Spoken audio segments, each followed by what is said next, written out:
And we are live again with a new episode of Real Talk with the Real Deal. And I'm going solo today. It's just me here talking about my favorite movies. I'm going to give you guys some Oscar predictions in the major categories. I'm not going to, best cinematography and production design. I'm not going to get into those because, I don't really know much about those. But what I do know is movies that I like and performances that I like. So I'm going to get into those a little bit. I'm going to talk about my favorite movies, counting down from 10 to 1, give you guys some honorable mentions. And that's going to be the show today. This is something new for me. I've never, done a show just by myself. So hopefully this turns out well. If it doesn't, then I'll remember next week to bring guests on. So yeah, let's just get right into it. If you're watching live, leave some comments and questions. I'll answer them. Or if you just want to add to the conversation, please do so. If you're watching on the replay, leave your comments and add to the conversation as well. I say a lot. Get ready for that. This has been a good weekend.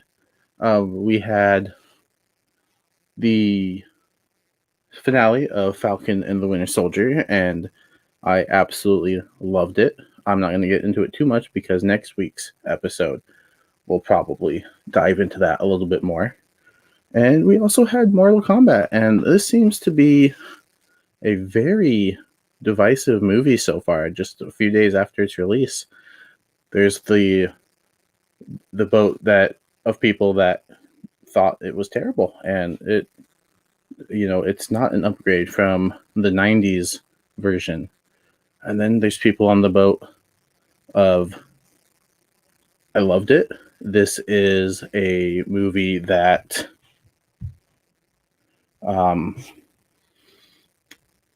delivered what I wanted it to. And that's the boat I'm on. I'm not watching a Mortal Kombat movie for, some big storyline, great dialogue. No, I want action. I want fight scenes. I want gore. And that's what this movie delivered. So if that's what you're looking for in a Mortal Kombat movie, you're going to get it. And JB3, whatever boat you're in, if you're on the I want a good story, then if you're on the boat of I just want to see people beat the living tar out of each other, then you're in for a good time. I want to see more from this universe, and I really hope that we get it because I had a really good time with this movie. So that's Mortal Kombat. I mean, I'm not going to spend too much time on it because it is fairly new. I don't want to, chance spoiling anything for people who haven't seen it because I've been known to do that before with some friends, so I don't want to do that here. And then what else? There's a show on Disney Plus called Big Shot, which stars John Stamos as a basketball coach who has been ousted from the college divisions for throwing a chair at a referee, and he is now forced to coach high school girls. And I gave this a shot because I love basketball. It's my favorite sport. I love basketball. So I said, I'll give it a shot. And John Stamos, Uncle Jesse, that was a staple in my childhood. So I kind of am a John Stamos fan. So anything with him, I'll give it a chance. And 2 episodes in, I can say that I love this show. I am looking forward to what the season has. And every Friday, I'm going to put the new episode on and watch it. And I hope you guys too. I hope you guys give it a chance because it's a really good show. It's a high school teen drama, but it mainly focuses on the coach, Marvin Korn, which is played by John Stamos, and he gives really good performances in the first 2 episodes. So I'm looking forward to more from it. And that's what I've been watching. That's the new releases for the weekend. I wasn't planning on talking about those, but when you're live, anything can happen.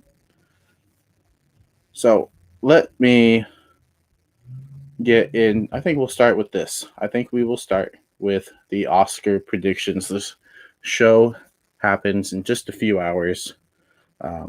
8 Eastern, 5 Pacific, which is my time zone. And I'm not going to go, like I said at the beginning, I'm not going to get into, the technical categories, none of those. I'm going the major 7 that I know maybe a little bit about. And the one I think I know the most about is the best animated feature category, because I have actually seen every single one of the movies that have been nominated. And I can't say that for Best Picture, unfortunately, even though I wanted to. The nominees for Best Animated Feature are Onward, Over the Moon, a Shaun the Sheep movie, Farmageddon, Soul, and Wolfwalkers. And I think this one is a lock for Soul. It's so good. It's so fantastic. The voice performance by Jamie Foxx is amazing. The story is really good, and just the world that was created. I think the animation is beautiful, and I don't see it losing. If Wolfwalkers takes it, I won't be surprised, because it was also really good. If you haven't seen it, it's on Apple Plus, Apple TV, and you should see it. It's really good. I don't think any of the other 3 movies are really in the running. They're really good. Onward is fantastic. Shaun the Sheep movie, it doesn't quite capture the magic that the first one had, but it's still really decent. And Over the Moon, I just finished that this morning. Actually, I just watched it for the first time, and it was also really good. I really enjoyed the music in that movie, and also the animation is also beautiful. It's so colorful, and I think it's one that you should watch if you're an animation fan. But as far as my pick, it's Soul. I don't think it's going to go any other way. So now let's move on to Best Director. And this is a good category. We have 2 women nominated, and that's so cool to see. I love that. The nominees are Thomas Vinterberg for Another Round, which I haven't seen yet. I want to.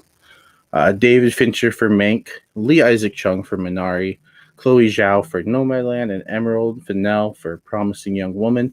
I'm hoping once I finish this stream up, I'm not planning on going super long today, that I'll have time to watch Promising Young Woman before the ceremony starts. But as far as this, Chloe Zhao has been dominating this award in other shows, and I just watched this movie for the first time last night, and I can see why. This is exceptionally directed, and she's been sweeping, and I think it's going to continue tonight. So Chloe Zhao for Nomadland, lock it in. And another one that I think is a lock is Best Supporting Actor. Nominees are Sacha Baron Cohen for The Trial of the Chicago 7, Daniel Kaluuya for Judas and the Black Messiah, Leslie Odom Jr. for One Night in Miami, Paul Raci for Sound of Metal, and Lakeith Stanfield for Judas and the Black Messiah. Now, when I saw these nominations, I thought maybe they might split votes for Lakeith and Daniel Kaluuya. But I don't think that's going to be the case. I still think Daniel Kaluuya is going to take this. He's been taking it everywhere else. It's a really good performance. And, as much as I want to see Sacha Baron Cohen win, because Trial is a fantastic movie, and I think it's those performances of the ensemble that really make that movie. And Daniel Kaluuya's performance is just it's top level, and I think it takes it. He's been taking it elsewhere, and the Academy doesn't seem to shift too much. It does every once in a while, but not very often. So that's Best Supporting Actor. Like I said, I'm not going to spend too much time on this. I just wanted to give my brief thoughts. Best Supporting Actress, is next, and for that we have Maria Bakalova for Borat's subsequent movie film. I'm not going to say the full title like they did when they announced the nominations. That's not happening. Glenn Close for Hillbilly Elegy, which is also nominated for a Razzie. So that's interesting to see. Olivia Colman for The Father, Amanda Seyfried in Mank, and Yoon Yoo Jung for Minari. I hope I said that right. I probably didn't. I butcher names a lot. And as far as this, I feel like this could go many different ways. A point was brought up to me. I just recorded some Oscar trivia for another channel, a show about trivia. If you want to watch it later, please do so. The Academy, they like movies about movies. Kevin Poss brought that up to me, and that's a very good point. So I could see Amanda Seyfried taking this. However, I'm not confident in this, but I'm going to go with Maria Bakalova from Borat. I wasn't expecting, when I heard that this movie was being made, I wasn't expecting it to get Oscar nominations. And maybe in a regular year, it doesn't. But, you know, I could see Maria Bakalova taking home the award. You know, this is a movie that I wasn't super high on the first time I watched it. But, you know, thinking back on it, yeah, no, it's really good. It's funny. It's great. I think she could take it. Now let's go to Best Actor. And the nominees here are Riz Ahmed for Sound of Metal, Chadwick Boseman for Ma Rainey's Black Bottom, Anthony Hopkins for The Father, Gary Oldman for Mank, and Steven Yeun for Minari. Minari is on my watch list. I need to see it. Now, it might be kind of weird that I'm giving Oscar predictions without having seen everything, but it's still fun to do, and that's why I'm doing it. However, Steven Yeun is not my pick, even though I haven't seen Minari. My pick is Chadwick Boseman for Ma Rainey's Black Bottom. I think his performance is outstanding. And, you know, rest in peace, Chadwick Boseman. But it's a great performance. And I think he takes it. His performance, along with my pick for Best Actress, which is Viola Davis, also in Ma Rainey's Black Bottom, getting nominated alongside Andra Day for The United States versus Billie Holiday, Vanessa Kirby for Pieces of a Woman, Frances McDormand for Nomadland, and Carey Mulligan for Promising Young Woman. But I think that the two performances, Chadwick Boseman and Viola Davis, they make this movie. I think it's one of those where if you cast anyone else in those roles, the movie's not as good. I don't know who else you would cast in these roles after seeing the performance, and I think when you can say that, you know, you got to give them some love. And so Chadwick Boseman, Viola Davis, although I see a lot of love for Carey Mulligan in Promising Young Woman, and maybe after I watch it, I'll change my mind. But as of right now, as of 2:29 Pacific time, my pick is Viola Davis. And that brings us to the big one. Best Picture. And the nominees this year are The Father, Judas and the Black Messiah, Mank, Minari, Nomadland, Promising Young Woman, Sound of Metal, and The Trial of the Chicago 7. Now, again, it was brought up to me earlier. Oh, excuse me again. It was brought up to me earlier that the Academy loves movies about movies, especially a movie considered the best movie of all time. Now, can I say that? I don't know. Have I seen Citizen Kane? Not all the way through. So I haven't watched Mank yet. I want to do that as a double feature for part of my 365 and 365, which I'll get into on this show eventually. But you know, for me, it's between two. It's between Nomadland and The Trial of the Chicago 7. Those are kind of my 1-2. I'm not sure what order I want to put them in.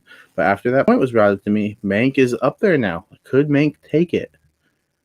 I don't know. I don't see Mank winning, but, I didn't see Green Book winning. I didn't see The Shape of Water winning. I didn't see Moonlight winning. So what do I know? I'm going to pick, as much as I think Nomadland is going to win it, I'm going with my heart on this one and not my gut, and I am picking The Trial of the Chicago 7. It is my favorite movie of 2020. Right above Soul. Those are kind of my 1-2. I'm going Trial. I think the performances in that movie, the script, just everything about that movie is fantastic. The editing, the way they did the flashbacks with the courtroom scenes, and just present day was fantastic. I think that movie was brilliant. I am so high on that movie that I'm disappointed that it isn't getting as much love as Nomadland, because I think it's just as good, if not better. Although I have just seen Nomadland for the first time yesterday, so it could, maybe I just need to sit on Nomadland for a little bit and I'll change my opinion. But as of right now, 2:31 Pacific time, April 25th, I am picking The Trial of the Chicago 7 to take home Best Picture at the Oscars tonight. Am I wrong? We'll know in just a few short hours. So, those are my picks again. Soul for Best Animated Feature, Chloe Zhao for Best Director, Daniel Kaluuya for Best Supporting Actor, Maria Bakalova for Best Supporting Actress, Best Actor, Chadwick Boseman, Best Actress, Viola Davis, and Best Picture, The Trial of the Chicago 7. So let me know what your picks are. Feel free to leave them in the comments. And let's see if we're right. I'm not always right. More often than not, when it comes to the Oscars, I am wrong. And sometimes I'm okay with that. Sometimes I'm not. This would be one of the times I'm not, because I love every pick that I made. So let's transition. I don't do segues. I just move on. This is the main topic for the show today. I want to talk about my favorite movies. I don't talk about my favorite movies a lot because usually people don't want to listen. and that's okay. That's totally okay. I think I have a very unique top 10. There's some picks in there that are obvious picks that you see them in people's top 10s all the time. Sugar-free Red Bull. That's the drink of choice today. But before we get into the top 10, I want to share with you guys some honorable mentions. I just want to share my 20 through 11. I actually have a whole list on Letterboxd of my top 150, which is as of right now, because I have been watching a lot of new movies this year. 105, maybe 104 new movies, and some of them have been fantastic. So this list very well could change. But as of right now, this is my list, and my 20 through 11 is, and this is in order from 20 to 11. Number 20 is Toy Story. Just childhood classic nostalgia. I believe it was my second movie in theaters after Power Rangers in 95. It just brings me back to my childhood. The Empire Strikes Back, my favorite Star Wars movie. Harry Potter and the Prisoner of Azkaban, my favorite Harry Potter movie. Captain America Civil War, my favorite MCU movie as of right now. We're still getting new ones, and who knows, maybe upon rewatches, something else could overtake it. Beauty and the Beast, the 91 version. I just think the music in that movie is fantastic. It was nominated for Best Picture for a reason. It's just so good. The Lion King at number 15, another childhood classic. I remember watching this movie every day before kindergarten, I would watch it. I was living with my grandma, and I'd have to go to school wiping tears away from my eyes because I was still thinking about Mufasa. Number 14 is 12 Angry Men. Um, this is one of those movies that shocked me because I didn't think watching 12 guys talk about a court case would be, gripping and, grabbing my attention, but it did. And it's fantastic. Number 13 is the original Teenage Mutant Ninja Turtles, which, fun fact, was the number one movie in America the day I was born. Number 12 is The Princess Bride. It's a classic. It's one of those movies I think should never be remade. Hollywood likes to do remakes. Please don't touch this one. And please don't touch my number 11, which is Monty Python and the Holy Grail. In my opinion, the funniest movie of all time. It's so quotable, so full of one-liners, and just the humor is top notch. I love it. And John Cleese is fantastic. Hunter, if you're watching, you know why I brought up John Cleese. But let's get into the top 10. So that was 20 through 11. Let's get into the top 10. Number 10 is a movie that surprised me making the list, because I'm not a big musical guy up until, a few years ago. My number 10 is Singing in the Rain. Singing in the Rain is directed and stars Gene Kelly as Don Lockwood. It also has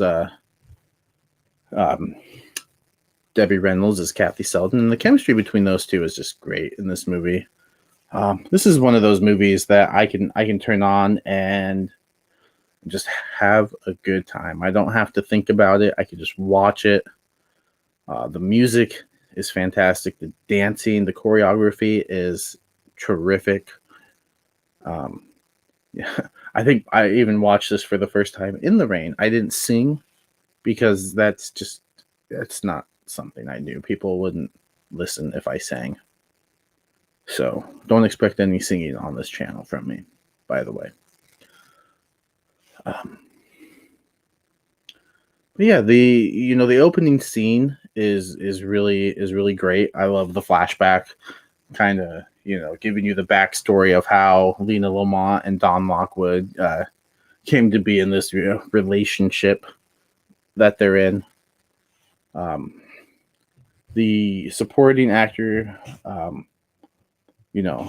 Cosmo Brown, played by Donald O'Connor. He's super funny. Like he steals every scene that he's in. The comedy lands in this movie, and not knowing much about the movie, I just knew that it was a classic, and I found it at Best Buy in the dump bin, and I picked it up because, as you can see, I just buy movies even if I don't watch them. And I turned it on because I had time to kill before work, and I loved it. I wanted to call out sick and rewatch it again, which I didn't do because I'm a responsible adult. But it's fantastic. The singing, the choreography, the performances, everything. It's wonderful. Oh, excuse me. So, highly recommend it. If you haven't seen Singing in the Rain, go watch it. You'll enjoy it, especially if you love musicals. My number 9 it falls under that category of you shouldn't remake this movie. Hollywood, stay away from this one. And that's Back to the Future, starring Michael J. Fox and Christopher Lloyd. Another one like this it's one of those movies that's nearly perfect. This is the essential time travel movie. The performances from Michael J. Fox and Christopher Lloyd are fantastic. I love going on this journey with Michael J. Fox, with Marty McFly. You're thinking, is he going to hook up with his mom? I've never asked that question during a movie. And I hope I never have to ask that question in a movie again. But it's another one of those movies I just turn on and just have a good time with. It's got so much rewatchability, even if you know what's going to happen. The suspense is still there at the end. Like, is he going to make it in time? Are they going to get back to, the present day? I'm still waiting for our world to look like what it should have in this movie. I think they might have gotten a few things wrong. But yeah, it is what it is. You can't really tell the future. But you can go back to the future.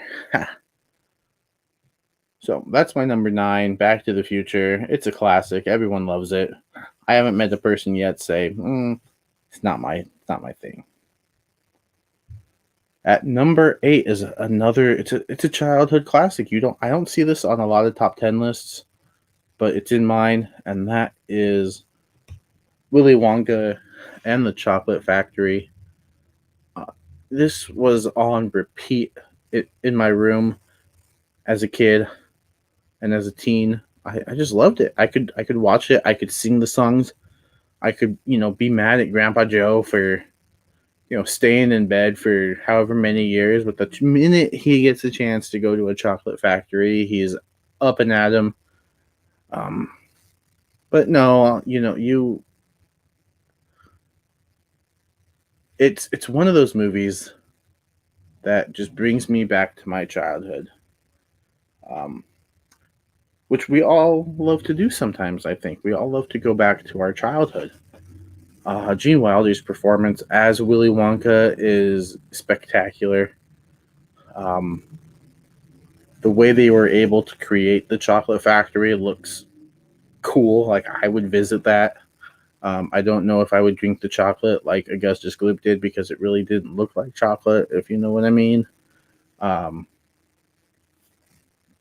The songs are fantastic. I actually have the soundtrack on Spotify downloaded so I can just listen to it. Pure Imagination is probably one of my favorite movie songs ever. Well, this lighting is great now. There were clouds and now there's not, and I don't have curtains actually. But that's a side note, and you probably didn't care. The boat ride, talk about scenes that, maybe traumatized you a little bit. The boat ride. Woo! That's one of them.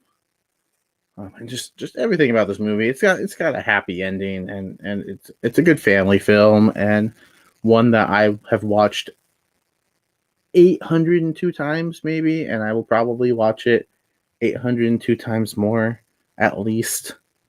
It's the childhood, and that's probably why it's so high up on my list. It doesn't have fantastic acting. Honestly, I don't think anybody will say the acting in Willy Wonka is superb, but it's that childhood nostalgia for me, and that's why it's so high up on the list. So that's my number 8. My number 7 is The Incredibles. This is my favorite Pixar movie. It's my favorite animated movie of all time. This came out in 2004, directed by Brad Bird, I believe. And it's another one of those that I just, yes, it the golden ticket. Yes, it's fantastic. Bruce, welcome. I'm glad you're watching. But my number 7, like I said, is The Incredibles. It's the best Fantastic Four movie that we've ever gotten, and which hopefully will change now that maybe they're in the MCU, but that's another discussion for another time. The Incredibles, it's a superhero movie. It's a movie about a family. It's it's one of those movies where you can agree with the villain, like the villain's motives. You get the villain's not just a bad guy because he wants to be a bad guy. The voice casting in this movie is phenomenal. And just seeing a real family, the problems they go through, the tension and everything that they go through as a family, and Mrs. Incredible thinking, what's my husband doing? Is he sneaking around on me? They're very real problems that families do go through. That's not the hey, I got captured by a supervillain. That's not a real problem that families go through. But everything else, it's real, and that's probably the biggest thing I love about this movie is that you can connect with family, and you can understand what they're going through. Violet is, you understand, like, if you were a teen watching this at the time, you understood. And Dash just wants to be a boy. He just wants to play most of the time. And Jack Jack is probably the greatest movie baby of all time. I might put that out there. I could be, I might get some backlash on that. There might be others, but no, Jack Jack. If not, he's top tier, especially in The Incredibles 2 when he fights a raccoon. But Incredibles, it's beautiful animation, great voice casting, and one of Pixar's best. At number 6, just about halfway there. At number 6 is my favorite book adaptation. It's To Kill a Mockingbird. This was a movie, a book first, that I had to read in high school, and then we ended up watching the movie. I believe it was either my freshman year or my sophomore year. I can't remember which. They kind of blend together because high school me didn't care as much. But To Kill a Mockingbird, it's all about Gregory Peck's performance for me. He absolutely crushed this role.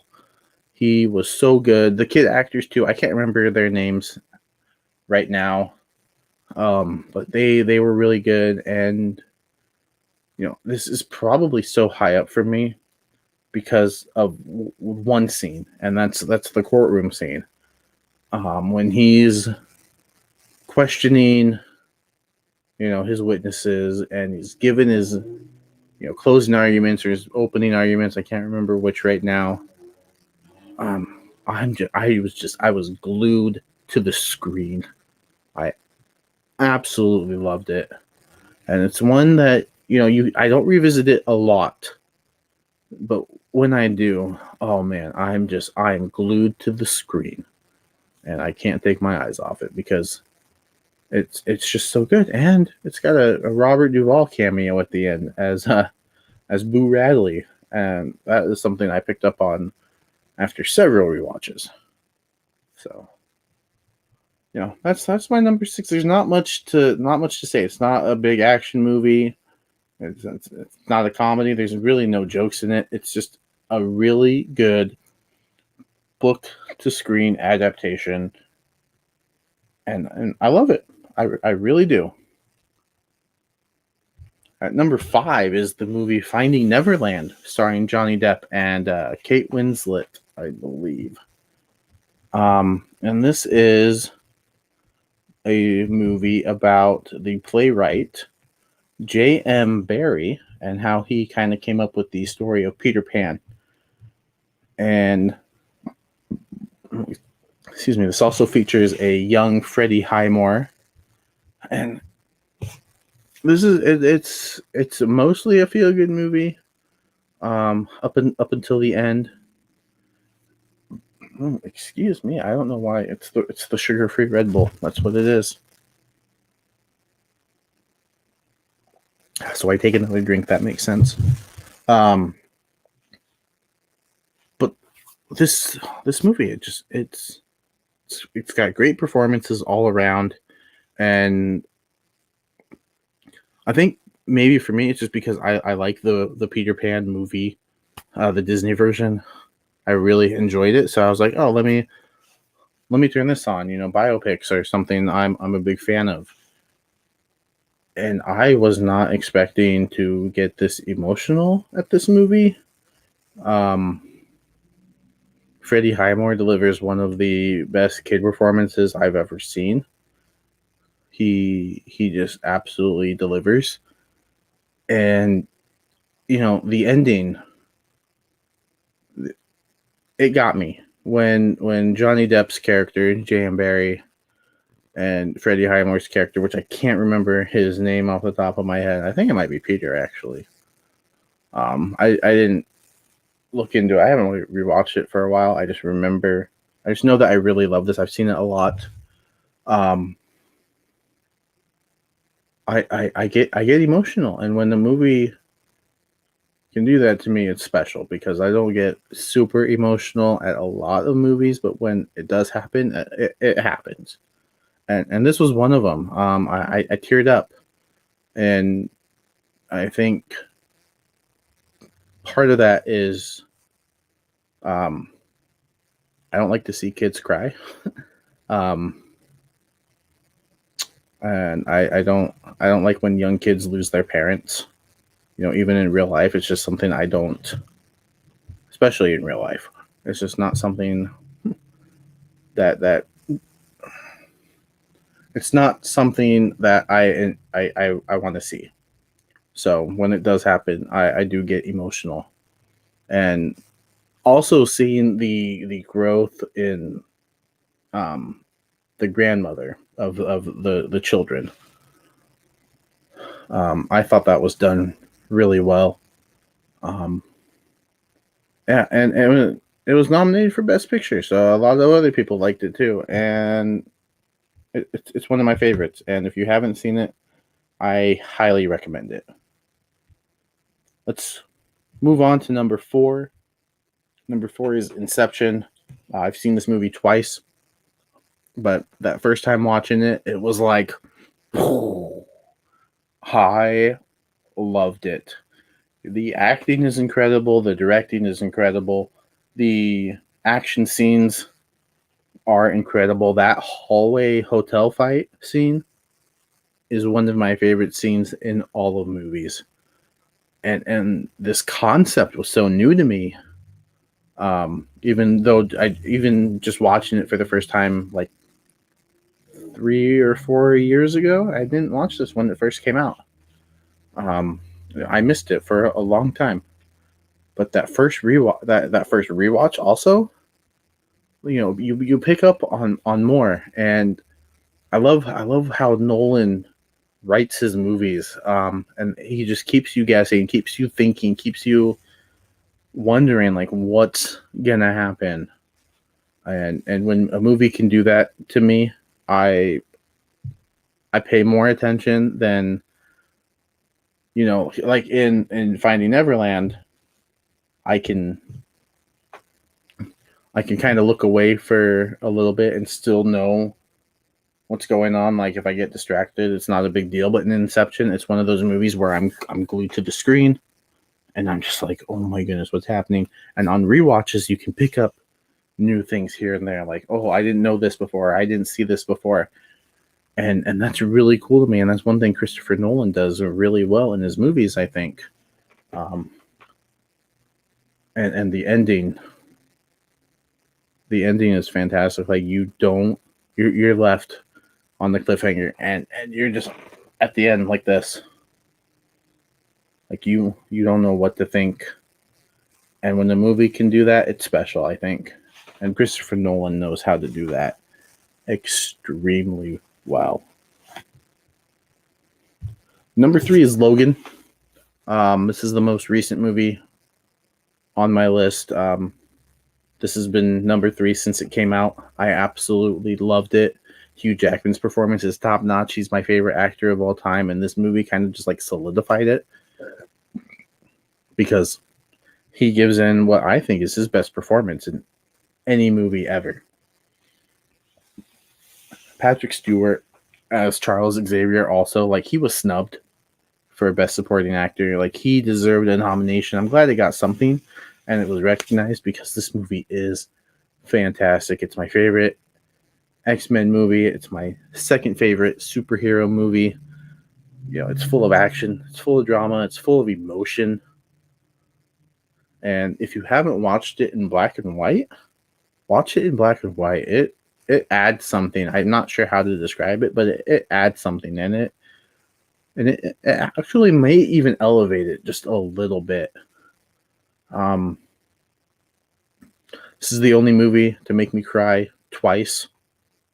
Um, if you've seen the movie, you probably know which two scenes I'm talking about. I don't want to go too spoilery, even though it's been 4 years since the movie's been out. But there's two deaths, and I cried each time, and that's never happened in a movie before that I can remember. So Logan is my number three, and it's been my number three since it came out. My 3, 2, and 1 have been my 3, 2, and 1 for years.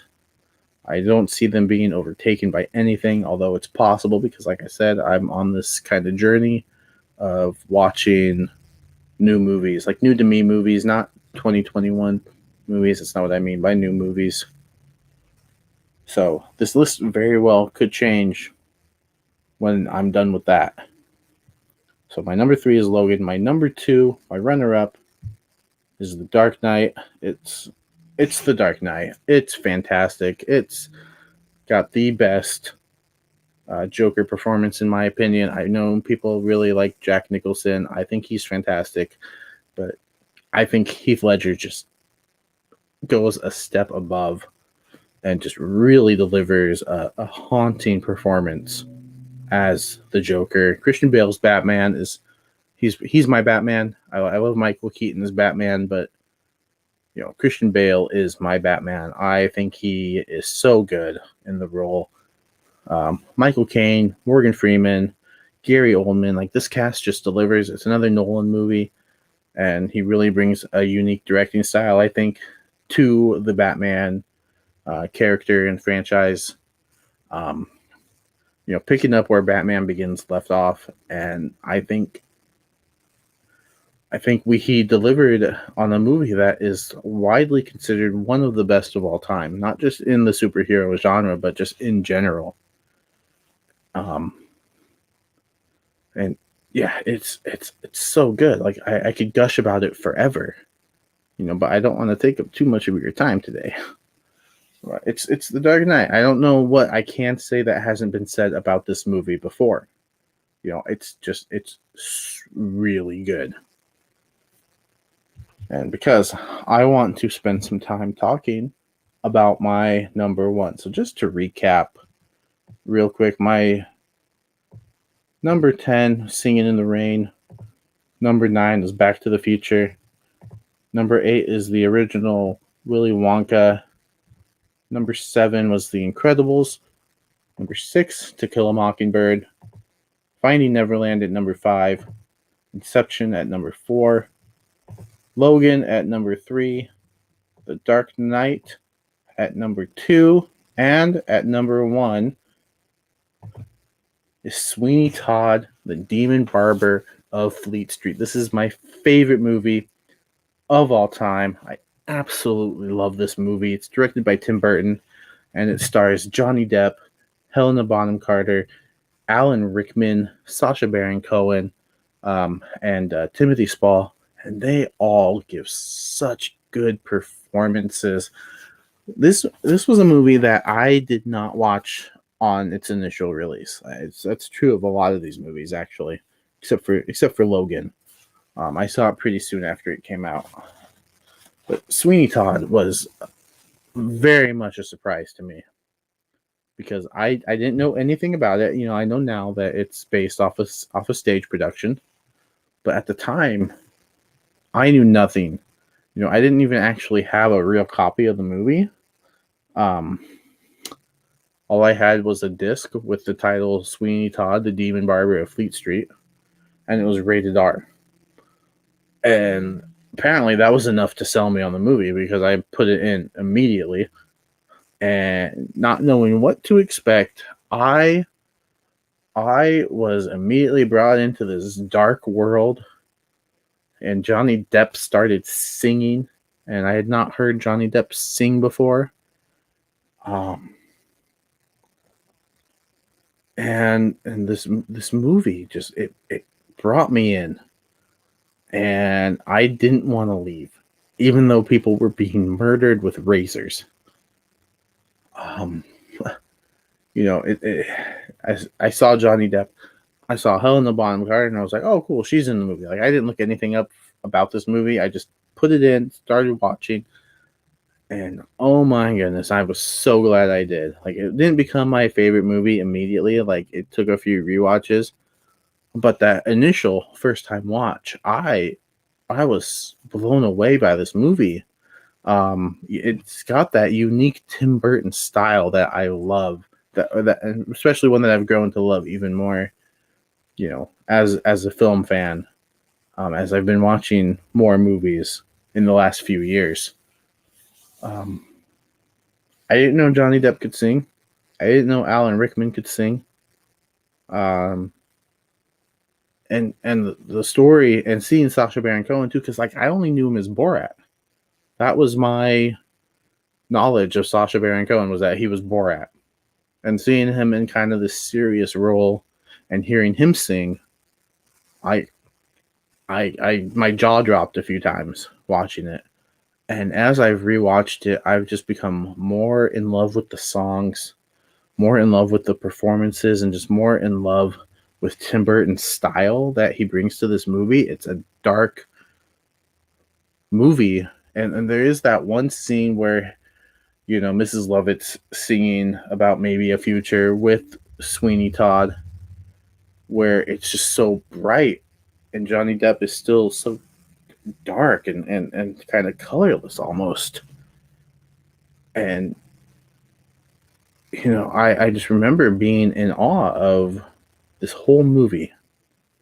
And I know this is kind of a unique pick. Not a lot of people have this as their number one. Not a lot of people have this in their top 5, top 10, top 20. But I think that's what makes us unique as film fans, is that we can have these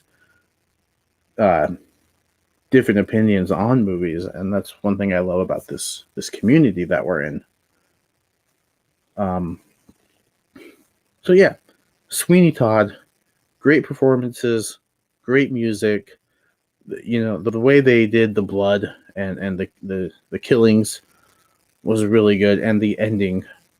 I didn't see the ending coming because, like I said, I didn't know anything about the stage production. I saw the end, and again, it was one of those moments that just made me go, "Oh, wow," because I didn't see it coming. And when there's an ending that I don't see coming, it kind of elevates the movie for me a little bit. It's not a predictable ending, and I love those. Predictable endings can work, but this is one where it was unpredictable to me, and it blew me away. I can rewatch this movie any day of the week and not get tired of it. It is my favorite movie of all time, which is very surprising to me because I'm not a huge horror fan, and up until a few years ago, I wasn't a huge musical fan, and this brings both of those together. And life surprises you sometimes, I guess. So that's my number one. Let me know what your favorite movie is. Share your top 10 even in the comments. If you're watching this live, feel free to share. If you're watching this on the replay, feel free to share. I would love to see your lists. I welcome any lists. I love lists. I'm kind of a list guy. And speaking of lists, next week we will be bringing back the nerd list.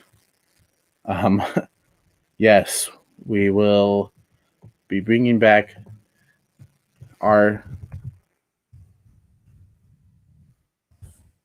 group that did the best of the MCU, and we will be doing the worst of the MCU. So if you remember the nerd list, we will each nominate a movie. We will vote on said movie and try to come up with the 10 worst, which using the word worst isn't fair because there's 23 movies and 2 TV shows. So saying the worst, it's the bottom 10, which means we're going to be leaving 3 movies out. They don't get any love. But that's next week. The worst of the MCU, the bottom of the MCU. I'm going to change that. Yeah, so yeah, if you remember what we did for the best of the MCU and the 2010s, it's going to be the same format, only kind of in a negative way.